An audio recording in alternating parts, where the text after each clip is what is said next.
Okay, I want to explain something to you guys because I know Trump has mentioned this about quite a few times now about the 200% tariff on dairy goods from the U.S. This is all part of the USMCA agreement that Donald Trump signed, helped form, and said was the best deal ever. Now he's saying, well, I don't know who signed this deal, bad deal, but sorry, Trump, it was you. You made this deal. You're going back on your own thinking here. But anyways, how this works. When it comes to agricultural and farm products, we need to protect our farmers up here in Canada, and the U.S. has to protect their farmers in the U.S. So we have what's called a quota.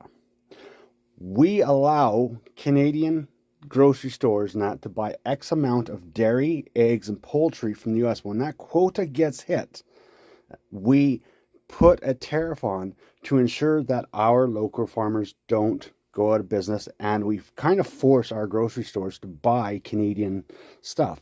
And vice versa. The US does the exact same thing on fruits, vegetables, and many other things. And it's about a 200 to 300% tariff.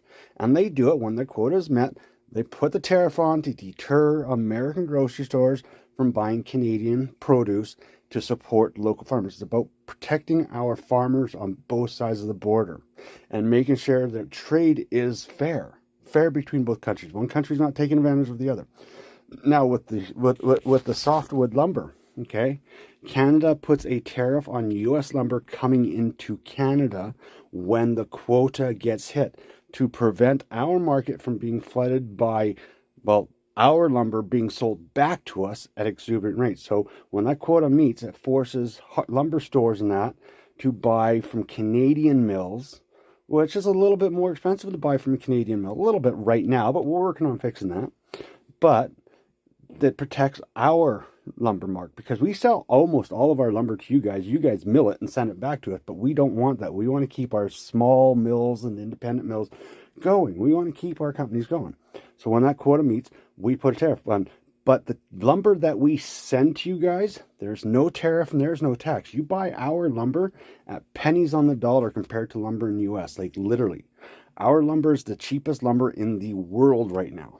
And it is the best and highest quality lumber in the world right now. And we have the most of it in the world right now. And our lumber resource is infinite, renewable to the end because of the way that we do forestry. So it's a good deal buying our lumber and milling it down there and selling it to yourselves. Like, you get a hell of a deal. So Trump is bringing up mute points that make no sense. If you want to know the truth about everything that's going on with the trade right now and the real stuff, you can go online and you can read the USMC agreement and contract, and it will make sense.